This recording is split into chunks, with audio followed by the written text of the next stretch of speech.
Noong 1998, ang commander ng Khmer Rouge na si Tamok ay inilagay sa house arrest si Pol Pot, ang dating pinuno ng komunistang Cambodia, dahil sa kanyang utos na patayin ang ilang milyong Cambodians. Pero bago ang lahat, huwag kalimutang mag-subscribe at i-click ang bell icon para sa mga susunod na kwento dito sa Abiseth TV.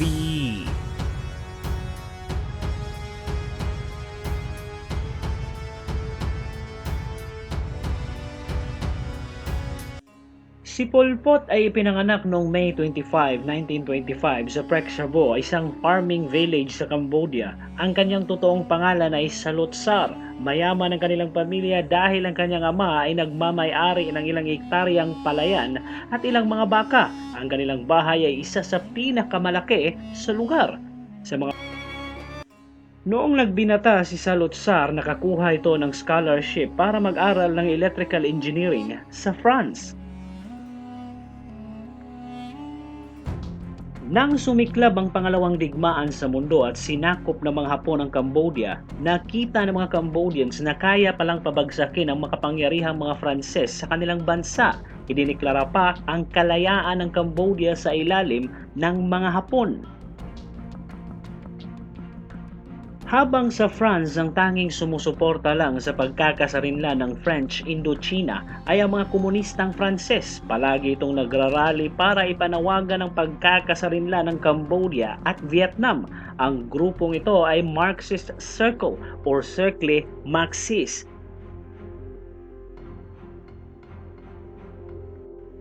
Dahil sa grupo na ito na impluwensyahan si Salotsar na basahin ang kasaysayan ng French Revolution at kung paano tinanggal ng mga French sa trono ang kanilang hari na siyang binubuo ng mga magsasaka at mga iilang intellectuals na mga Franses na similar sa Cambodia, meron silang hari at maraming mga magsasaka at iilang mga edukado tulad niya, at sa kanyang paniniwala ay kaya nilang tanggalin sa pwesto ang kanilang hari. Nang bumalik si Salotsar sa Cambodia, nakipagsundo kaagad ito sa mga komunistang Vietnamese para magtulungan silang palayain ang kanilang bansa sa mga Franses.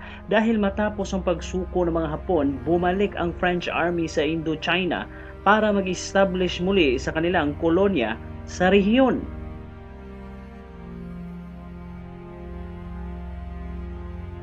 Pero hindi kasing lakas ang puwersa ni Salotsar sa Cambodia tulad ng sa kay Ho Chi Minh, dahil sa Cambodia, iilan lang naman silang mga komunista, wala pa silang 1,000 miyembro at nahihirapang gawin ang mga dapat gawing pagrebelde sa gobyerno.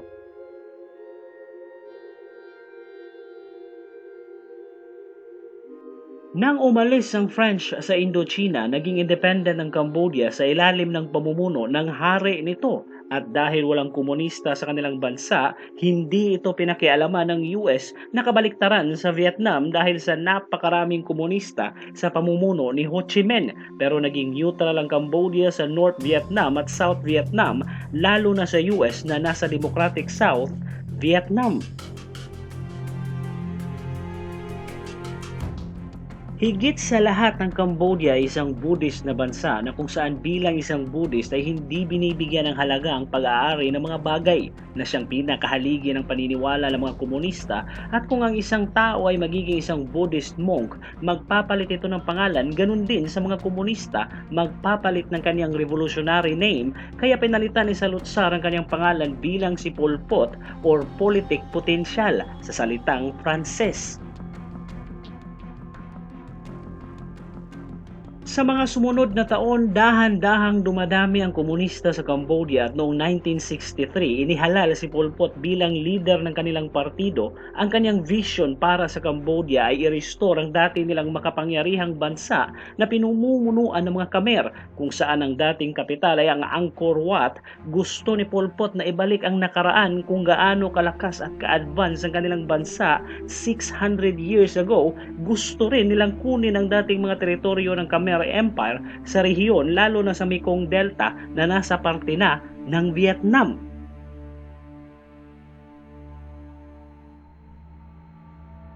Sa ilalim ng pamumuno ni Pol Pot sa mga komunista, ang kanyang plano ay ini-imagine na Cambodia ay isang agrarian na society kung saan ang mga magsasaka ang bibigyan ng halaga at hindi lang yun, kundi lahat ng tao sa bansa nila ay gagawing magsasaka.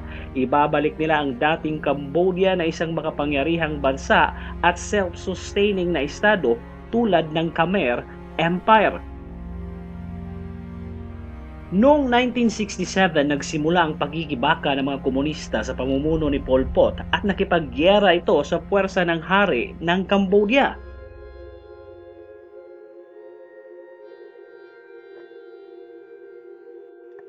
Samantala si Sihanouk ang hari ng Cambodia ay pinutol ang kanilang diplomatic relations sa US noong 1965 dahil sa pagdami ng mga sundalo nito sa South Vietnam, pero pinahihintulutan nito ang North Vietnamese na mag-establish ng ruta sa mga teritoryo ng Cambodia bilang parte ng Ho Chi Minh Trail kapalit ang hindi pagsuporta ng mga Vietcong sa mga komunistang Cambodian ni Pol Pot na siyang pinagbigyan naman ni Ho Chi Minh.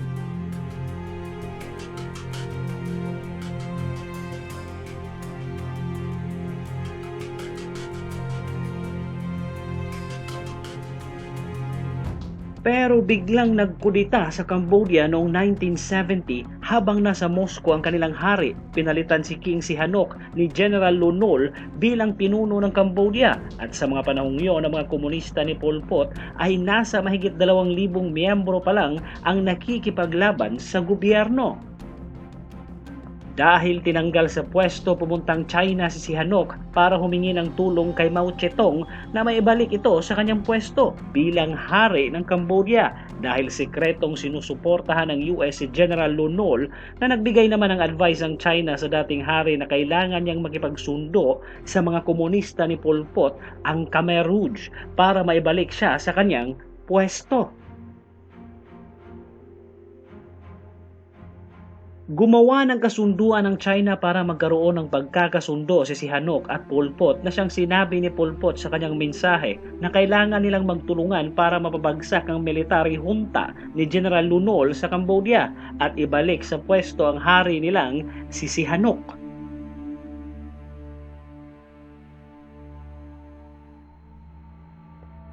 Na pinagbigyan naman ng kanilang hari at dahil sa pagsasama nila ni Sihanouk, sumikat ang Khmer Rouge sa buong Cambodia at dumami ang miyembro nito dahil sa backing ng kanilang dating hari dahil para sa mga normal na Cambodians ng kanilang hari ay ang kanilang simbolo ng nationalism at nasa panig ito ng mga komunistang Khmer Rouge ni Pol Pot.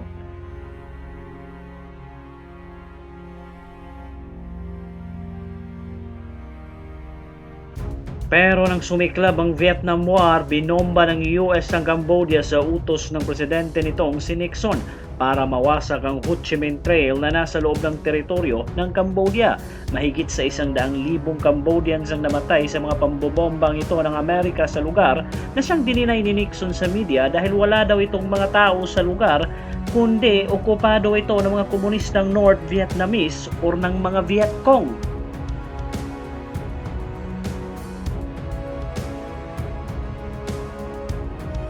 Dahil sa mga pangyayari, nagkaroon ng galit ang mga Cambodians sa US na naging dahilan sa paglobo ng suporta ng mga tao sa Khmer Rouge. Dumami ang puwersa nito na suportado ng North Vietnam at ng kanilang dating haring si Sihanouk.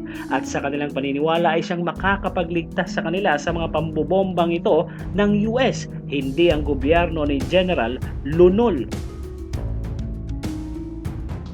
Pero kahit na magkasama ang puwersa ni Sihanouk at Pol Pot ay merong pagkainis ang kanilang dating hari sa mga komunista dahil hindi niya kilala kung sino si Pol Pot dahil hindi binibigay ang pagkakakilanlan nito sa kanya. Kahit na ilang beses na niya itong nakakausap sa mga pagtitipon nila sa mga gubat ng Cambodia ay walang ideya si Sihanouk kung sino sa kanilang lahat na kanyang nakausap si Pol Pot dahil sa kanyang nakikita silang lahat ay equal except sa kanya na lahat ng Cambodians ay nagbabaw sa hari.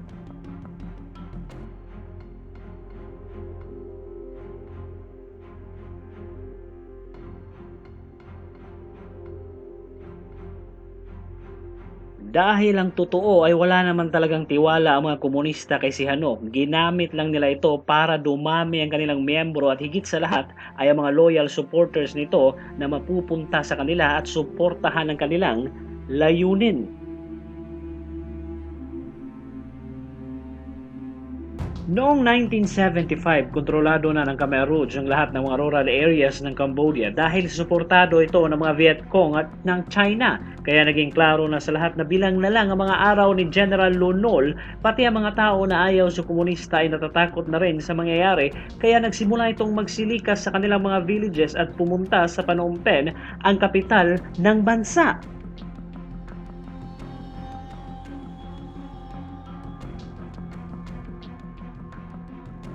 Noong Marso ng 1975, patuloy ang pag-advance ng Khmer Rouge sa kapital ng bansa hanggang sa wasakin ito ang tulay sa Phnom Penh na nagdudugtong sa South Vietnam kung saan dinadaan ng US sa mga military equipments para kay General Lon Nol.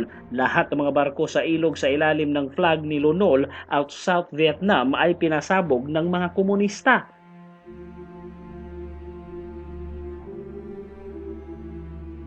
Hanggang sa naging desperado na ang sitwasyon sa lugar at nagbigay na ng pahayag ang US Secretary of State na si Henry Kissinger na kapag hindi maipapadala ang mga ammunition sa Cambodia sa loob ng ilang araw, babagsak ito sa mga komunista.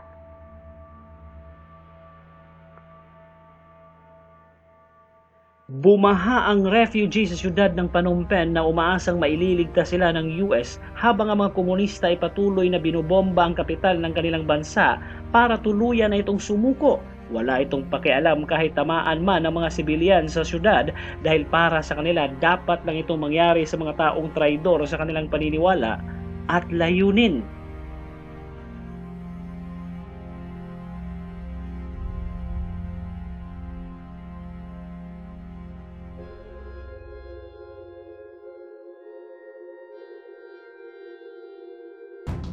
Noong April 17, 1975, tagumpay na napasok ng Khmer Rouge ang kapital ng kanilang bansa, ang Phnom Penh. Nagmarcha ang lahat ng kanilang sundalo papasok sa syudad at silang lahat ay nagdiwang sa kanilang pagkapanalo dahil natapos na ang digmaan at may bago ng gobyerno. Pero ang pagkapanalong ito ng Khmer Rouge ay siyang magbabago sa bansang Cambodia at magiging kakaiba sa lahat ng bansa sa mundo. 3 oras ang makalipas inanunsyo ng Khmer Rouge sa buong publiko ng Phnom Penh na kailangan nilang likasin ang syudad dahil ilang oras na lang ay bubombahin ito ng mga Amerikano. Pero hindi naman talaga yun totoo. Ang kanilang pakay lang ay para ilikas ang lahat ng tao sa syudad at kapag may hindi susunod ay babarilin kaagad ito. Lahat ng nagpaiwan ay pinagpapapatay ng mga komunista. Sa loob lamang ng 72 hours, mahigit sa 3 milyong tao ang lumikas sa Phnom Penh. Lahat ng mga taong ito ay dinala sa mga probinsya pati na mga malalapit na bayan sa kapital ay pinaglilikas at dinala sa mga sakahan.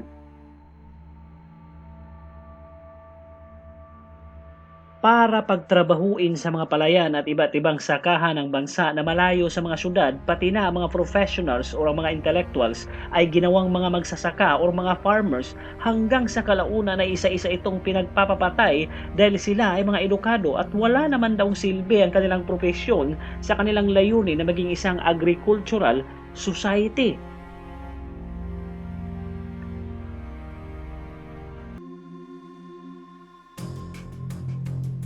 Hanggang sa naging malaki na ang problema dahil sa iba ang mga report at kulang ang mga ani kahit ang lahat ng tao ay naging magsasaka na at para hindi silang lahat magkagulo, sinisi nila ang mga ito sa Vietnam na sinasabotahe daw ang kanilang gobyerno.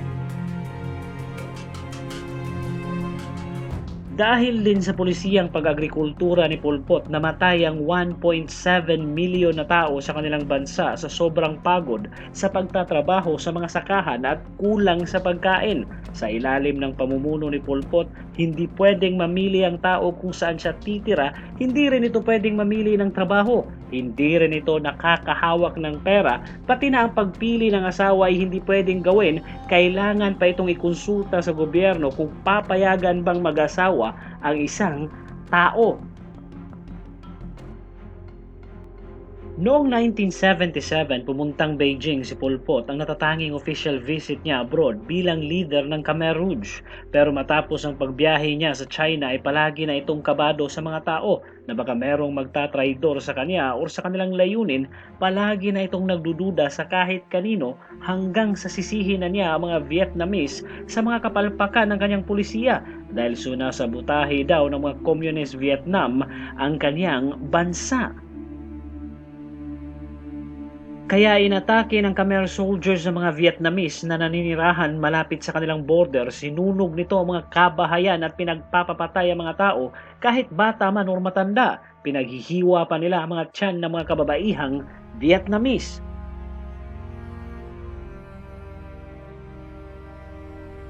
Noong December 1978, gumante ang mga Vietnamese dala ang kanilang mga veteranong sundalo na nakipaglaban sa mga Amerikano at inatake ang Cambodia sa loob lamang ng isang linggo. Napalaya ng mga Vietnamese ang Phnom Penh at patuloy na nag-a-advance sa loob ng Cambodia.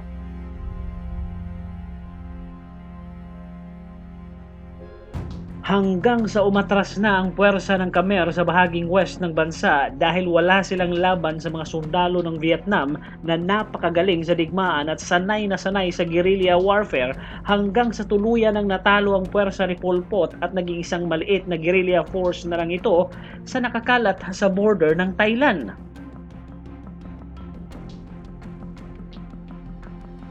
Matapos ang pagbagsak ng Khmer Rouge sa Cambodia, unti-unting bumalik sa dati ang buhay ng mga tao. Binuksang muli ang mga paaralan pati na ang medical school sa tulong ng Communist Vietnam.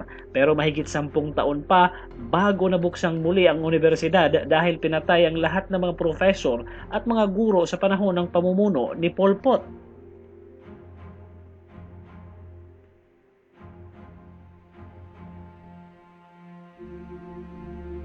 Pero kahit na bumagsak na ang Khmer Rouge at may bagong gobyerno na ang Cambodia sa ilalim ng Communist Vietnam na kaalyado ng Soviet Union, patuloy pa rin ang kanilang maliit na puwersa sa border ng Thailand at higit sa lahat sa loob ng mahigit 8 taon, meron pa ring pwesto sa UN ang Khmer Rouge at lumilipad pa rin ang kanilang watawat sa UN building sa New York dahil sa suporta ng ilang Southeast Asian countries at higit sa lahat ay ang US na siyang malaking supporters ni Pol Pot. Pero hindi pa rin ito nagtagumpay dahil sa malakas na puwersa ng Vietnam, naging mahinang puwersa na lang ang grupo ni Pol Pot hanggang sa pinagsususpetsahan ni Pol Pot ang kanyang pinagkakatiwalaang kaibigan na nakikipagsundo ito ng sikreto sa mga Vietnamese kasama ang kanyang asawa, kaya inutos ni Pol Pot na patayin ang mga ito pati na ang kanyang asawa at pamilya ng kanyang kaibigan. Nang malaman nito ni Tamok, ang military commander ng grupo, sinabi nitong hindi ligtas ang buhay nilang lahat kung patuloy na mamumuno si Pol Pot sa kanila dahil nababaliw na ito kahit sarili nitong asawa at kaibigan ay ipinapatay. Kaya pinalibutan nila ang headquarters ni Pol Pot para arestuhin nila. Sa nangyaring bakbakan nakatakas si Pol Pot pero nahuli rin ito at nailitis sa harap ng international media.